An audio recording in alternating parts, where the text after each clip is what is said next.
day to all our stakeholders of the NCLC MCA school system, to all our beloved school administrators, our deeply motivated and dedicated faculty and staff, to all our supportive parents. I am Teacher Raymel Ama Malyari, the NCLC Grade School Principal and the NCLC MCA Online Learning Zone Technical Team Leader. And I'm very happy this day to share with you this very important topic, which is about assessment and marking system in the new normal.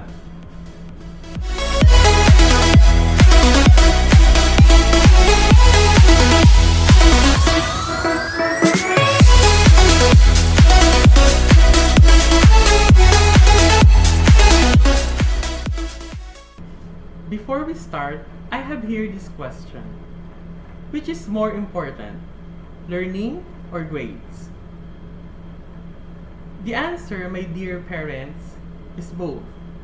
Because the grades is the exact reflection of learning, and learning should be properly and accurately measured to give our students and you as our parents a clear picture and report of their academic progress. That is why this day, I am very grateful to share to you this topic about the assessment and marking system in the new normal.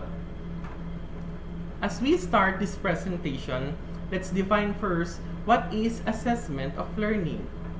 Assessment of learning refers to the process of knowing and recording qualitative and quantitative academic performance of our learners.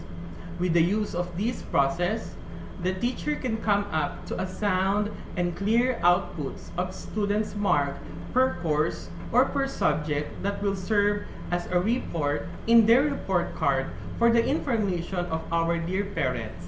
However, in this new normal setting, the NCLC MCA will do some modifications in assessment to really cater the needs of the student and have a clear picture of performance of the learner in new means.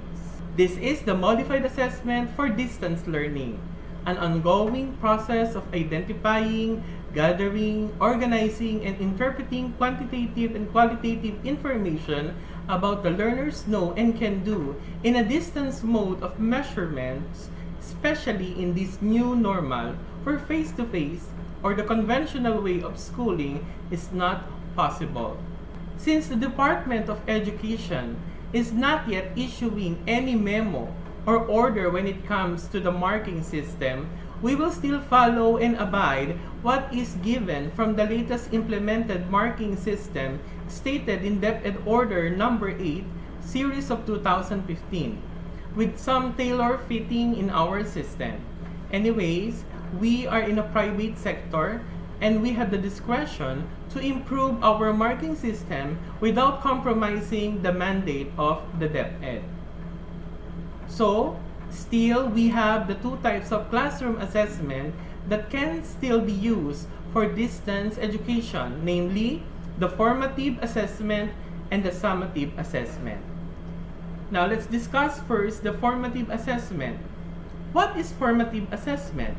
It is an ongoing assessment that provides information or guide teaching and learning for improving learning and performance. Now let's elaborate by identifying the different descriptions of formative assessment. Formative assessment, it is an ongoing assessment. Teacher regularly checks whether the students are attaining the objective of the lesson. Results are recorded but are not used for grading purposes. Results are used for improving learning. What else? This provides information to guide teaching and learning for improving learning and performance. Includes both formal and informal methods. And of course, formative assessment is recorded but it is not graded. Now, why it is very important to conduct formative assessment? This is very essential and we must know the purposes why we are conducting formative assessment in a new normal. The formative assessment, beloved parents, is very useful for both students and teachers. For students, it will provide an initial remarks if they have learned the lesson or not. And for the teachers, this will help to improve their instructions. The formative provides the teacher a good decision if they will going to proceed to the next lesson, or she or he will going to reteach the lesson but using different styles or strategies. Since we are offering two blended learning options in NCLC MCA school system, we have the blended modular and we have also the blended online. These are the tools or assessment tools that we are going to use to conduct the formative assessment. You can see now in my PowerPoint. Now let's proceed to the second type of classroom assessment, which is the summative assessment. Now what is summative assessment? Culminating assessments conducted at the end of the unit, course, or grade level to determine the degree of mastery or proficiency according to the identified achievement targets. And the description for summative assessments, culminating assessments, teacher makes a judgment on the level of proficiency the learner has attained. Results are used to improve future learning. Conducted at the end of a unit to determine the degree of mastery or proficiency according to identified targets.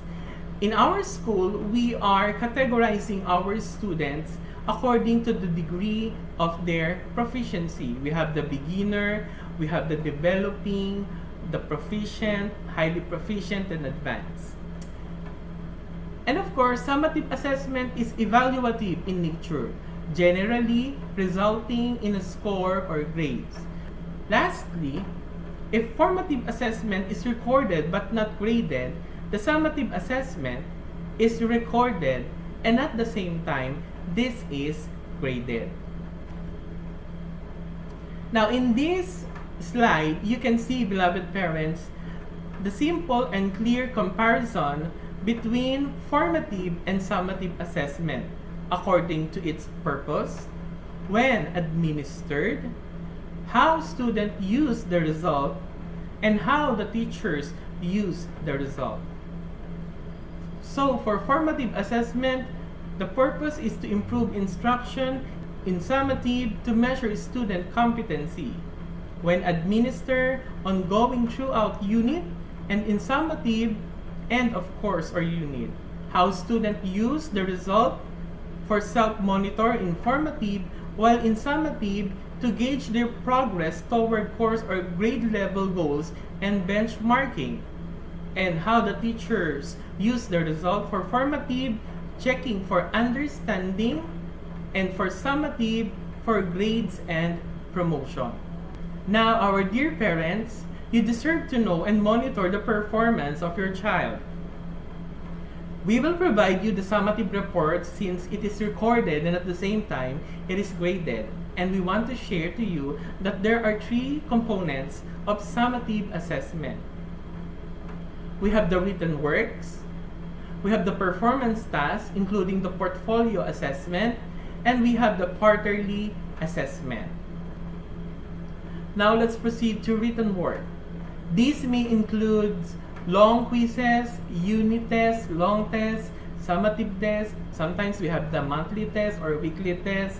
It helps strengthen the test skills or the test-taking skills of our learners. And also in written work, we include essays, written reports, written outputs, written assignments, and also if the teacher gave an assignment using the modules or handouts or activity sheets, it will be all included in written work. The next one is the performance task. For the performance task, beloved parents, our students need to exert efforts and their skills on doing some activities provided by the teachers. These may include skills demonstration, group presentation, group reporting, or can be the individual reporting, oral works, multimedia presentation, research projects in science In science, sometimes we have the SIP or the Science Investigatory Projects, which is the compilation of different activities. It can be quarterly, monthly, or at the end of the school year. And lastly, we have the quarterly assessment. And there is a question in frequently asked question box. The question is like this: Teacher, may exam pa po ba? And the answer is yes. We still have our quarterly assessment. This may be in the form of objective test, performance-based assessment, or the combination. So, same like the periodical examination or periodical test, we will still have the quarterly assessment. Now let's proceed to the weights of components. For the weights of components, it depends on the learning areas. For example, for language like English and Filipino, Araling Panlipunan, Edukasyon sa Pagpapakatao, we have the written work, which is 30%, for performance 50%, and quarterly assessment 20%. By the way, for grades 1 to 10, beloved parents, as you can see in the PowerPoint, lahat po ng ating quarterly assessment, consistently po yan 20%. Now, let's proceed to the science and mathematics. It's equal. For written and performance output, 40 and 40%.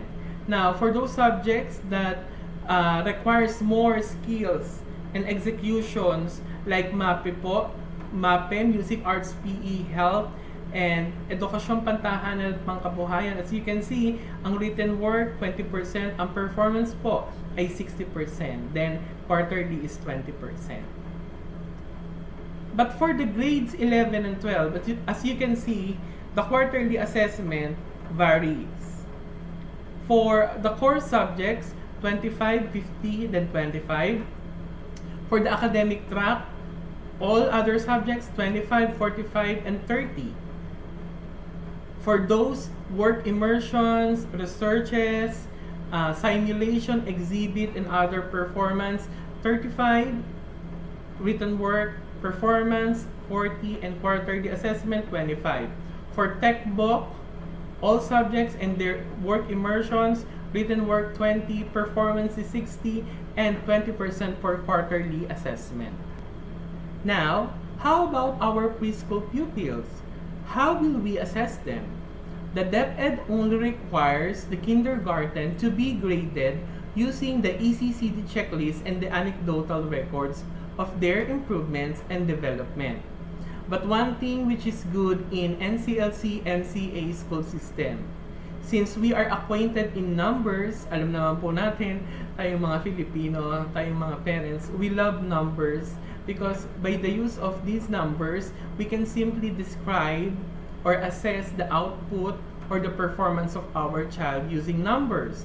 For example, if our students got 75 and above, so somehow we are happy kasi pasado po.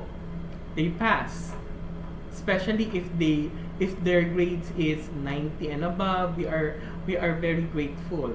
But what if the grades of our students is 74 and below? So sadly, so sad to say, it's failed. And for the sake of our school service of information to our dear parents, we will still providing you numerical grades for our preschool pupils. Now let's proceed to the summative assessment tools for blended modular. Remember, beloved parents, we are offering two blended learning options, the blended modular and the other one is the blended online. So for blended modular, the resources are the learning modules, learning packets, handouts, activity sheets, and also the use of mobile phones. Why? Because the mobile phone will serve as learning supports. So even if our students is answering their modules or other handouts or activity sheets, they will still be guided by our teachers using the communication through the mobile phones. And for the resources, we have the learning management system powered by Moodle, which is the NOLS or the NCLC MCA Online Learning Zone. We also have the learning modules and also the gadgets that serve as our learning support. Now let's proceed to the marking system. The DepEd requires a minimum grade of at least 60% as an initial grade. And then we are going to use the transmutation table provided by the DepEd, and this 60 will be transmuted and become 75. Now this 75 is the final grade, while the 60 is the initial grade. This 75, which is the final grade, is also called QG or quarterly grades, and this will reflect directly on the progress report card of your child. And now, how do we get the final rating at the end of the school year per subject? Simply, in this PowerPoint presentation, we will just add the QG or the quarterly grades from first to fourth quarter and divide it into 4 quarters, for example. And now the final grade is 88.25, for example. And since it is 88.25, remember the remarks: 75 and above, pass; 74 and below, fail. Now, why it is important to put the remarks per subject? Because it has something to do when it comes to the promotion, retention, and remediation. To make this simple, beloved parents, for our information, for grades 1 to 10, actually it's for grades 1 to 10, as you can see in the PowerPoint and the next slide. For grades 1 to 10,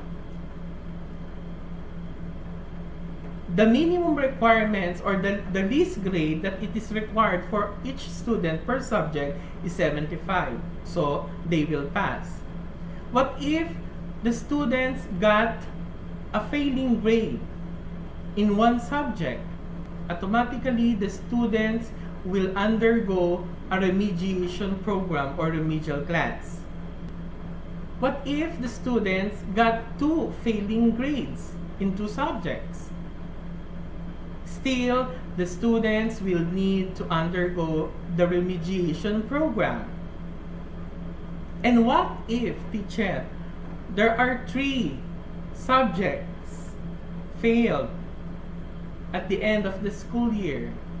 There will be no remediation, but the big problem is the students will retain at the same grade level. So sad to say, beloved parents, this is not good. That's why we are informing you as early as possible. We are informing you and we are giving you the awareness. It is very important that at the very beginning, we must support our child's progress, our child's academic performance. So for some notes in promotion, retention, and remediation program for grades 1 and 10, a learner who did not meet expectations in at most 2 learning areas must take remedial classes. Remedial classes are conducted after the final grades have been computed. The learner must pass the remedial classes to be promoted to the next level. Same thing with grades 11 and 12. However, if the learner still fails remedial classes, she or he must retake the subjects failed during the summer or as a back subject. We must also note down that summative assessments are also given during remedial classes. We will still have our written report, performance tasks, and summative assessments. These are recorded, computed, weighted, and transmuted in the same way as the quarterly grade. The equivalent of the final grade for remedial classes is the remedial class mark. The final grade at the end of the school year and the remedial class mark are average. These result the recomputed final grades, and that's the right time for the teacher and the school to file the recertification of recomputed final grade to your respective division office. If the grade is 75 or higher, the student is promoted to the next grade level. However, students will be retained if they will still fail on the remediation program. So we hope, beloved parents, that this will be a good orientation for us to be guided and have the awareness on how we can support our child during this new normal. Don't worry if we are having some difficulties in monitoring, on checking our child's performance. Our teachers in NCLC and MCA are always here to support and guide you and assist you, because this is our common goal: our kids' success, our learners' success. So let this partnership with the school and with the teachers of NCLC MCA be strengthened with our constant communication, understanding, and genuine concern. Hope you understand and learn about this presentation. Once again, thank you for bearing with me. God bless you, and thank you very much.